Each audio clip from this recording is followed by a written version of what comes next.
are back for another 10-point podcast weekly news. And this time, Hollywood's been listening to us Oh, because really? they've given us so much news this time. Way. We've been complaining for weeks how this news podcast was the worst thing we've ever done, and we keep bringing it back at the wrong time. However, I've got an abundance of news, so I don't know about you guys, so hopefully A we've got couple of bits. something.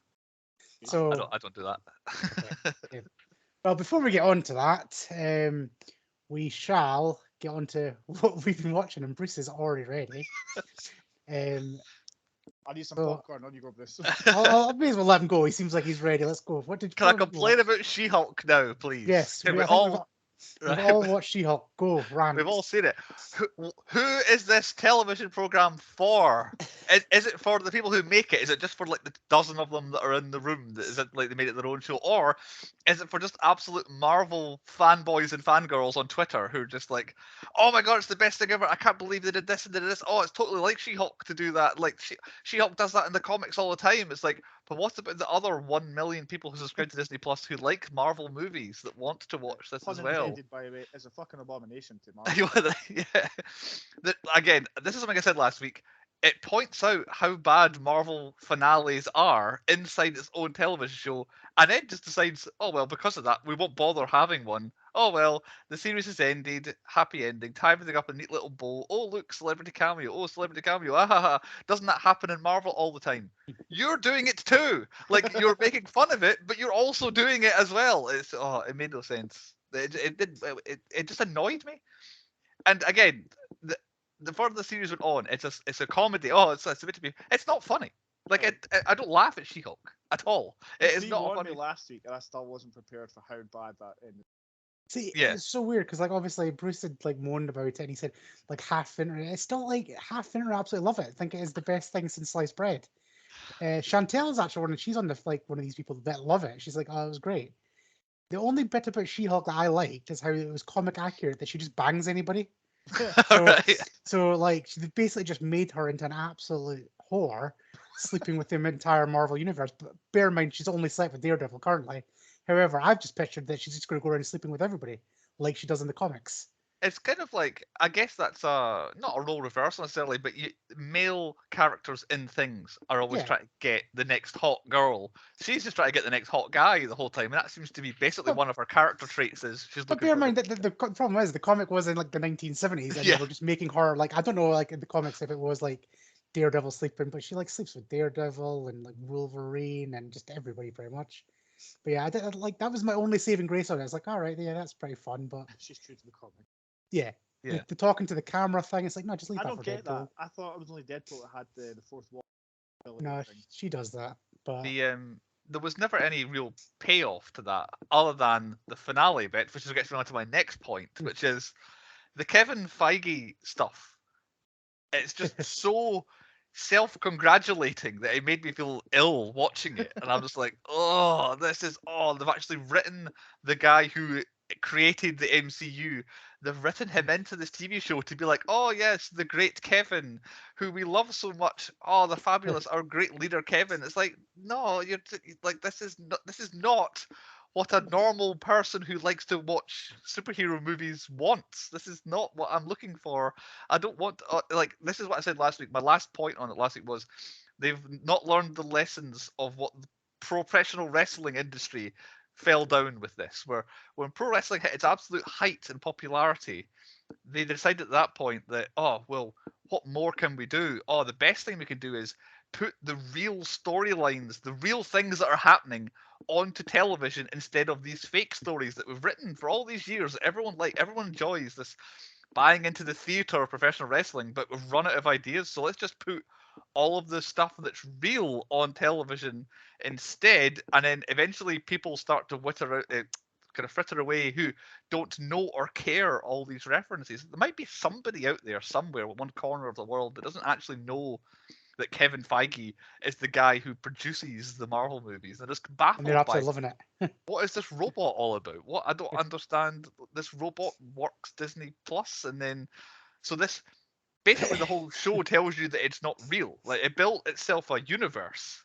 Like this is the Marvel universe, but now that one universe that we were so strongly following for 20 odd films, they're now telling us that's not a real thing. Like that's not a real plot. That's all been written by a robot, and that's canon. If you want to go that way, canon. The whole thing is fake. And again, the whole turn to the camera and talking about how bad finales are. It's another thing that pro wrestling did wrong. Nowadays, pro wrestling's not as famous, if it, popular as it used to be, because, or one of the reasons, is that they keep telling you on the television shows that it's not as good as it used to be. Or remember the good old days. This is why this show sucks. This is why this is why this wrestling promotion sucks. It's because it's not as the way it used to. It's like Marvel are doing it now as well. It's like, oh, they're just. It was a They've stopped the disaster. TV series and just focused on the films. That's where they were. Yeah. Their films are suffering because of it. Yeah. Oh, absolutely. Yeah. They didn't. Personally, they've not picked the right approach to many of these TV shows. 2 or 3 of them have been good, and all the rest have been iffy. And then don't get me started on randomly. Oh yeah, I'm the Hulk. I'm back. Here's my son. And like, that's like, it seems like a parody of an They've MCU ruined the thing. Hulk. Want Edward Norton back. It is god awful, and yes, you're right. It should never existed. No. It feels like they had the idea for the Daredevil show and about 2 sheets, probably the origin one, what wasn't meant to be the season opener. I learned that was supposed to come at the end, which would make even less sense. They had the idea for that and for the Daredevil episode, and thought, right, we'll build another 8 episodes around about that, and then that'll be fine. Everybody will like it. But yeah, that's me finished moaning about She-Hulk. Okay, well, it's interesting. Like, we may as well keep on to the Marvel thing, because one thing I did watch completely out of nowhere, and I think is probably one of the best Marvel stuff that they put out, is Werewolf by Night. Oh, I've watched that. Like, I watched it as well. I was like, oh, Werewolf by Night. It's like, this has been zero advertised. I was like, Yeah. fuck it, I'll put it on. I was like, right, it's a bit black and white for my liking. However, Very it drew me in within about a minute to 2 minutes. I'm like, all right, I'm hooked. And then, yeah, it is like 50 minutes of pure genius. Yeah, it's great. It really is good. Yeah. It does have my only note I've written down, because I just want to talk about how good it is. But only note is it still has one of the worst attempts at a Scottish accent in an American production in a while. The fella's not a Scottish guy, and I don't know why he had to try the Scottish accent, and it is horrific. It's not Paul And McGowan, then- is it? He doesn't hang around long. He's not in it very much, but it's a dreadful Scottish accent. But I agree with Andy. It's really good, and it's strange watching a Marvel show here. And I like 2 or 3 of the main characters. Like, you're a Yeah. likable person. I can get on board. I support you in what you're doing. I want to see you do well. And like, I mean, like, I remember Ted. Like, we'll say safe to not spoil for Chris, but Right, Ted, okay, like as soon as he appeared on screen, I was like, ah, right, they're doing this proper justice. Like, this is who Ted is, and this is exactly what he should be like. Ah, okay. Right. And it's like, everything's bang on. And then the whole, like, the way it ends, it's like they've set this up perfectly. Yeah, Yeah, it's very yeah. good, and it's obviously not going to be a standalone thing that happens once. The main characters are going to come back into something at some point, but it didn't feel like here's us introducing these people solely for the purpose of them No. showing up in Moon Knight or whatever else they would fit That's the thing. into. This is the Moon Knight Blade Marvel Yeah. stuff. This is all this stuff, and it is literally zero advertisement. Yeah. It's not She-Hulk all over the internet. It's just they just released it and it was out there. Maybe this should be a message to them that you don't need to make a 6-episode series. Just make a good 1 or 2 hour long thing. Yeah. Like, maybe do like a film of all these characters might be the best way to do it. Yeah, stick to what worked. But yeah, I give Werewolf by Night maybe a 1.5 up. I very much enjoyed it. Yeah, it needs to be a little bit longer. Just it seems a bit rushed at times, but yeah, visually it's stunning. So yeah, watch that, Chris. That's good. Yeah, That's a definitely recommendation right there. recommended. That'll do. Right, Bruce, what else are you going to rant about? Because I heard there's other things you've seen and want to rant about. I very much want to rant about a new film I saw this week. People know it. It's publicised. It's called Halloween Ends, but actually it's the Corey, a Halloween story, is what it is. What they've gone and done is decided, let's finish the Halloween franchise. You know, Jamie Lee Curtis as Laurie. You know, Michael Myers as The Shape. Well, we're going to finish that storyline by making a 2-hour-long film about a different person, and then we'll have them in it at the end, and you can see them at the end. Because I cannot say this more factually. This film is about a different person. Like, there's a new person. That's what I heard. Like, if you remember Halloween Kills, the last film, I didn't like it very much because it was basically, here's a bunch of people who live in Haddonfield, Illinois.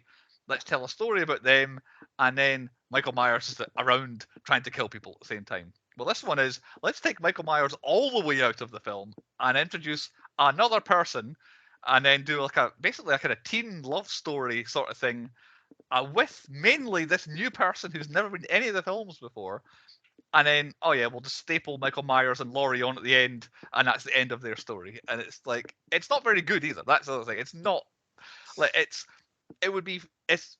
perfectly a perfect example of what Netflix do when they write these new horror films. You get these young actors you don't know much about.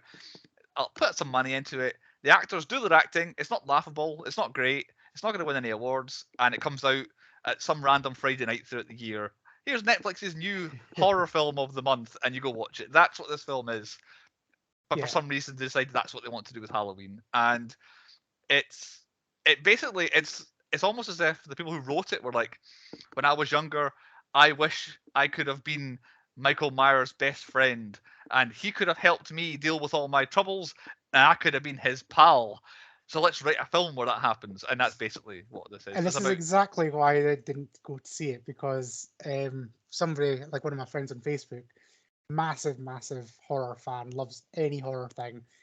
Halloween's up there with one of his favorite franchises, and literally he said 10 minutes in he wanted to kill himself literally and lose the will to live, because apparently it is that bad. What's funny is I would disagree, because the first 10-15 minutes is the origin of the Corey character, like his story starts, and the first 10-15 minutes is actually quite a nice little sort of, I don't know, kind of Twilight Zone kind of, you would imagine it'd be like a little 10-15 minute short in something else telling like a Halloween tale. Here's a Halloween campfire story. That's quite nice.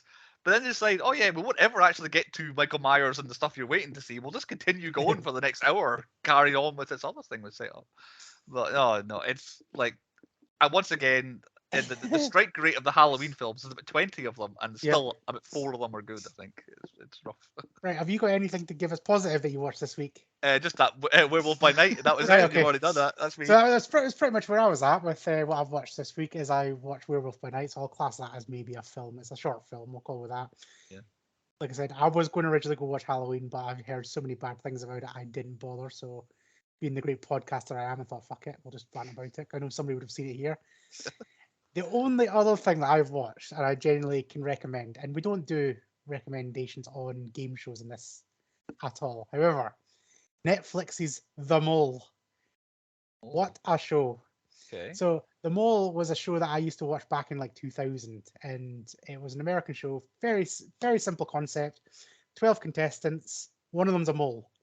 The 12 contestants have to work as a team to get money, but the mole sabotages games and challenges, and obviously they don't get caught. So real life Among Us. Yeah, pretty much. It is, yeah, who's the imposter? Yeah, and it was a show that I was fascinated by. They did a celebrity version with like a bunch of kind of B-list celebrities, like one of the Baldwins and stuff like that. Absolutely loved it. But yeah, Netflix decided to bring it back as a 10-part special, and 8 episodes are out now. The last 2 will be out this Friday, and I am hooked. Like I watched all 8.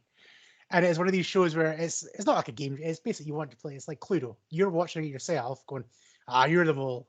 Right, so you don't know. Okay, right. I was going to ask that. Yeah, but you don't know. You're watching it like, because the only people that know are the producers that originally did it. But even like the host and the camera people don't know who the mole is. Okay. They've basically got these 10 contestants together.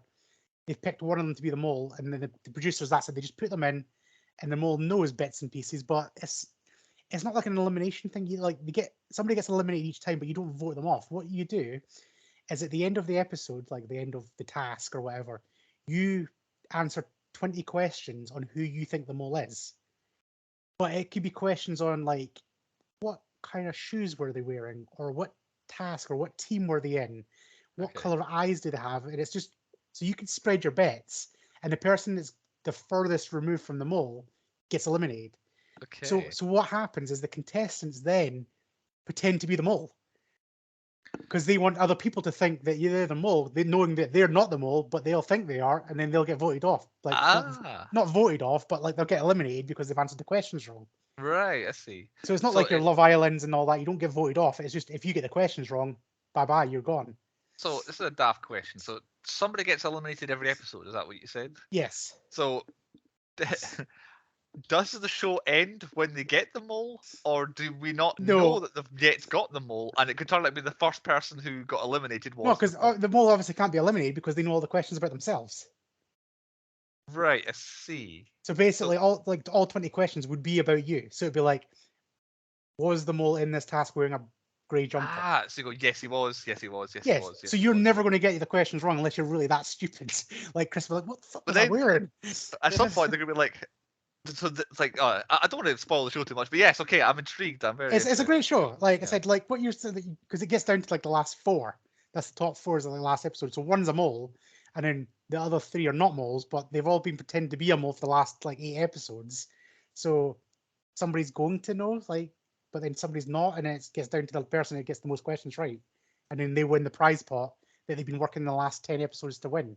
So I'm assuming the last round to win the prize is not questions about the mole, because the mole just gonna win. I would say. Well, yeah, no, the mole can't win. It will Yeah. be somebody else. But yeah, Yeah. it's a fascinating show on Netflix, so worth a watch. That's what I got hooked on this Right. this time. So that was the only thing I watched other than Werewolf by Night. So Chris, what did you watch? Apart from finishing off Rings of Power. Oh yeah, I did that as well. Not bad. That was a nice wee Without twist at the end. spoiling it, did you think the guy that was the guy was the guy that you thought? Oh, I did like the twisty twist. I didn't see Yeah. like I knew there would be a double bluff on the stranger because that's what it's Yeah. called, but I did not see the guy who is the guy that we all thought was the guy. I didn't see that coming at all. Oh. I was well. It made no sense because he was just like he was helping him. He seemed like a real nice guy. It just blew my mind. Yeah, I'm impressed with how that went. What I'm not impressed with is I may as well talk about it. Is the House of the Dragon, Right. where I've waited 3 episodes for a fucking dragon to turn up. A dragon then finally turns up. It's a bit anticlimactic, but that whole episode's just right. This People show, walking. this show has incest. It has a bit of rape. It has a child underground fight, like murder ring type thing. Yet the internet is absolutely destroyed by a foot fetish. I know. Like they're literally up in arms. It's like, wait there, this is the same episode where they filed down kids' nails, like young little 5, 6-year-olds, Yeah. threw them in a pit and watching them betting them fighting each other. But no, a guy jacking off to a woman's bare feet has got Yeah. the internet up in Do arms. you know what? For the first 5 minutes of that scene, I thought, do you know what? She's had a hard day of walking about. She's just taking her shoes off. Yeah, Taking I didn't this see is relaxing, and then she moved around and I seen. I was like, oh, you dirty bastard. yeah, like literally, it's such an innocent scene. It's just like, yeah, like you don't notice it, and then suddenly it's just like, that's what you're doing. It's like you dirty little fucking prick. So yeah, I'm not a fan of that. Lord of the Rings went up in my estimation, so I'll with you there, Chris. I'm looking forward to the second season and the final episode of House of Dragons. I think it's going to be an absolute. I'm hoping so. I'm hoping Yeah. that's finally going to come together. At this And, point, I'm uh, gonna have to binge both series because I watched like the first 2 of both and then didn't watch any more. Maybe Well, the first 3. So And carrying on with the trend of Andor. Fucking hell, that's a hard watch. As a Star Wars fan, I'm holding on, but fucking, I'm 7 episodes in. It's a lot of walking. Like I said, this is fucking worse than Lord of the Rings. the Lord of the Rings does Star Wars. Yeah. Oh, I actually did watch a movie, Clerks 3. I don't know Oh, what it is about third movies right now, but they're fucking getting me in the feels. oh. The Ghostbusters Afterlife got me. This one broke me twice. And I swear, if I hadn't, I won't spoil it for people who haven't watched it, but I've there's not 2 seen it yet, scenes that it nearly killed me. Try to hold the tears in because But you can see- wasn't there. You can see what I'm saying, that how this makes the biggest complaints that me and you, all of us had about Clerks 1 and 2. It literally Yep. fixes that big time. Yeah. And then suddenly you're like, this all makes sense now. Like it literally does all make sense. It's one of these third movies that literally ties the other 2 in almost perfectly. Yeah. It's almost like he intentionally wanted to fix his own films, if you know what I'm saying. Yeah, Like, it's like, very I can much see so. what the there's problems a really are. good monologue from Bob at one point. Yeah. And it just explains everything that you wanted to do. But I swear to God, if Nicola wasn't sitting next to me, I don't think I would ever stop crying. I was still getting out just thinking about it. Oh, it is. I should go watch it if you've watched the first 2 as well. You have to watch it. Yeah. If you're a Kevin Smith fan, watch this bad boy. It will get you in the feels. That was the only thing on the film I watched. Okay, so at least we've got some recommendations in there. So if none of that tickles your fancy, we do actually have news. Like I said, we've alluded to it. So I'll start off with a few highlight reels. There's so many. I'm probably going to step on Chris's toes here, but however, Watch it. First 3 rattles off will be my news. Chris loves Silent Hill. Oh, for fuck's sake! There's one. J.J. Abrams is going to reboot the Silent Hill franchise. But I read that Christopher Gans, who did the first one, is coming back. No, J.J. Abrams. Literally, I've got the news. Like it was hot press today. J.J. Abrams was. Although he might not be. He might be executive producing or something like Yeah, that. probably. Yeah. But yeah, it could be the same director as the first one. But yeah, Yeah, looks he like wasn't there in the second one, but apparently he's coming back to do the third one. yeah. So that could be exciting. We've done Silent Hill on the podcast, of course, haven't we? Exactly. So I thought that's a nice little segue. Let's see if we can go for all three I've Chris's got big 3, news. so yeah. Right. Finally, we're getting Harrison Ford in the MCU. MCU, yeah. 2 for 2. 2 for 2, which is he's going to first appear in Captain America 4. He's going to be playing Thunderbolt Ross, and That's a recasting, isn't it? Because Yeah. it was William Hurt he's dead. played him before, and he died in the last year. Which right, I'm not like Harrison Ford's not a young guy. These Marvel films don't come out very fast. Let's put No. it this way. So I don't know if we're going to get Red Hulk very quickly, and then they're just going to have a CGI Red Hulk instead. But if he's playing, thinking everybody loves She-Hulk, so it'll work for them. Maybe they're just going to get Harrison Ford in for like a month straight and just film like 10 Film films everything. worth of stuff. but yeah, apparently we're going to get him in Captain America 4, and then he'll be in the Thunderbolts, which obviously makes a little bit of sense. Probably not one Chris has got. It's low key. I'll do this one. I'll say the next big one when I say it. Johnny Knoxville basically says that there will be more Jackass films. That will happen. He's hoping to do more films, but they're also looking to do more TV stuff. They've been doing like Shark Week and stuff like that on Discovery with Poopies and stuff like that. Everybody's favorite Poopies. The new movie was well received by most, so I can see why they would want to do I actually more. do like the new people. They're not bad. So I can see like keep the old ones around because they're familiar faces, but they won't do this stupid stuff. Oh yeah, like there's no apart from was this one that knocked out John Knoxville. Yeah, he almost killed himself again because he wanted to do the whole blah blah blah. Bull thing. That was it. Bull. All right. Right. Let's try and see if I can get Chris's last. I've got 2 more bits of news, Chris, to see if it saves you. We're getting another sequel. Oh, for fuck's sake, Twisters. Twister, there we go. Amazing.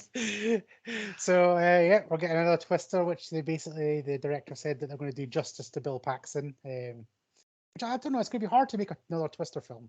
What's the point? Is what I would say. Well, I don't know. Like There's I nothing, quite like use wise like what the plot is. It's just people chasing storms again. I think. Yeah, and it's not like the same Twisters kind of like exactly back for revenge. Yeah. I missed you Like- last time, but I'm coming back for you. Exactly, but I don't know. I like Twister's one of these films that just kind of came out. I watched it. I really enjoyed it. I don't know how you can make a sequel. Like, Yeah, unless it would be the same people, but it can't be. So it's and because like, they found out exactly what like the whole thing was. They wanted to document what inside of a Twister looked like, and they did that. So what is Twister 2 other than Twister's Revenge? Sharknado. Yeah. So it's a bit weird. Who knows? And then the last bit of news I've got, since Chris probably doesn't have any more, is finally it looks like it is 99% rumored, maybe 1% fact again, because anytime this person comes up in the MCU, nobody actually knows. Mephisto, or whatever you call him, Mephisto. Mephisto, that's the one, yeah. Looks like is Sacha Baron Cohen has been cast and will turn up in Ironheart. Yes, Is the hot heavy rumors, but anytime Mephisto comes up, nobody believes it. So. It was every episode of WandaVision hinted that Mephisto was going to be coming into it. It was going to be the villain and behind the whole thing. And then Loki was the same, and it was like, so maybe finally this could happen. So, but there's been a lot of news, so I'll pass over to Chris. What other news have you got, Chris? Oh, I don't know. That was it, you fucked them all. There's literally the 3 ones I just thought I like Silent Hill. I like the Twister movie. I thought, I'll get a little bit of MCU in there. Battle to the whole lot of them. So. Twister's the one. Actually, that's a good one to catch, Andy. For him. I don't know. I thought, oh, Chris is gonna pick Twister. But there's been a lot of random news, like a lot of new films being announced, like rumors and shit like that. So I'm not gonna go through that until they're mostly been confirmed. There's a big spoiler for an upcoming movie, which yeah, don't spoil our shit. No spoilers.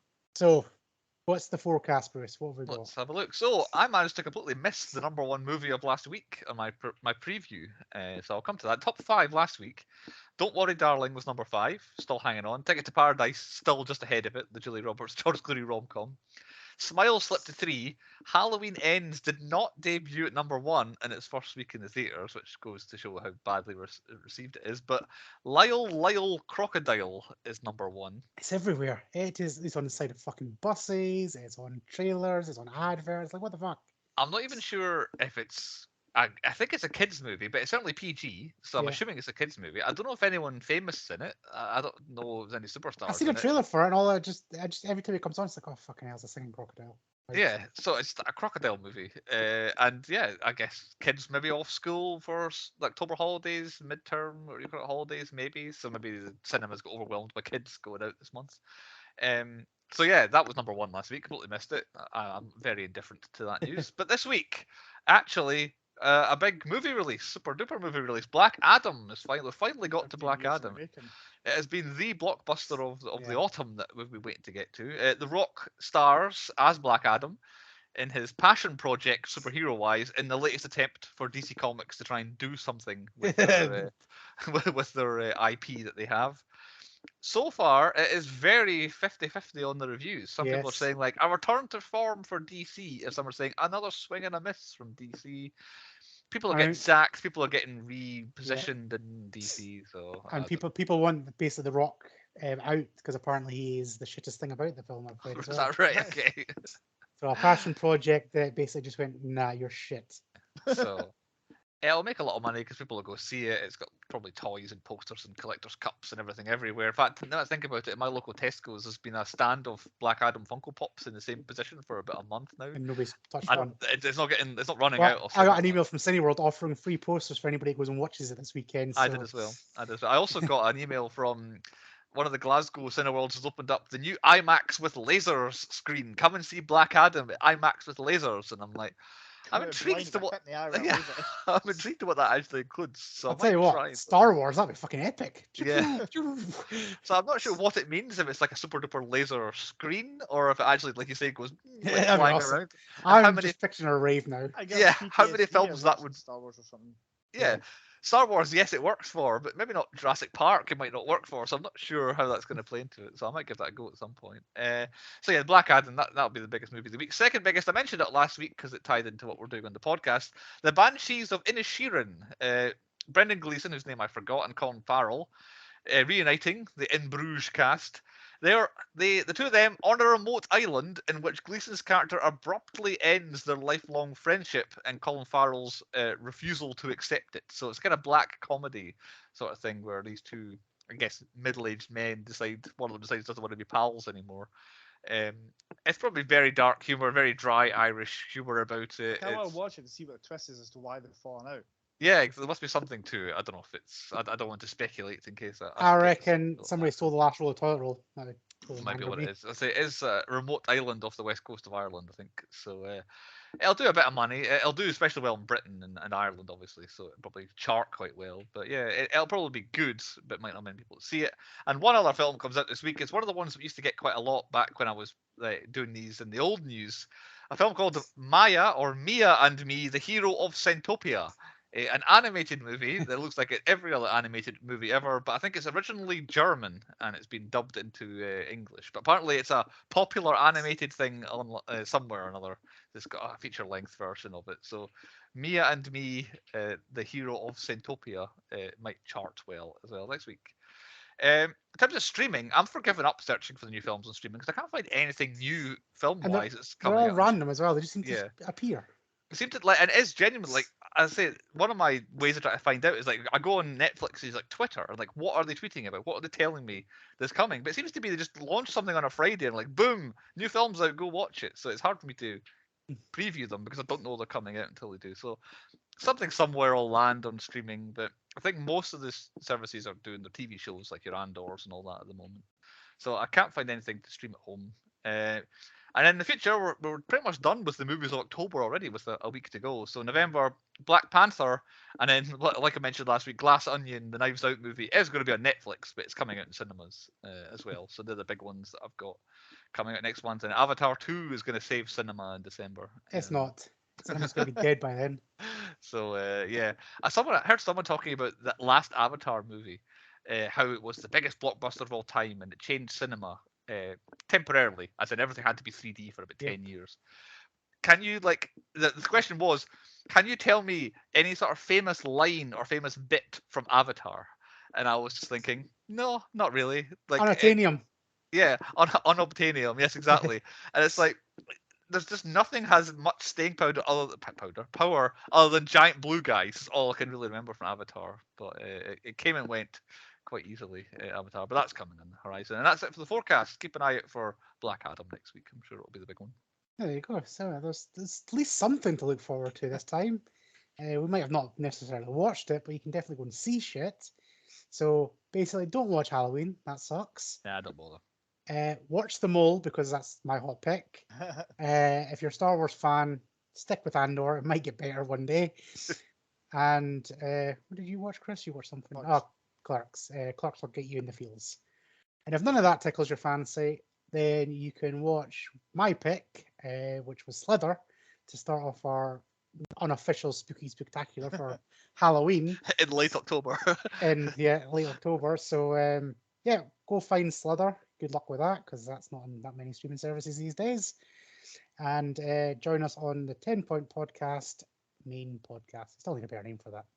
See you I next think time. episodic works. Episodic podcast. So see you next time.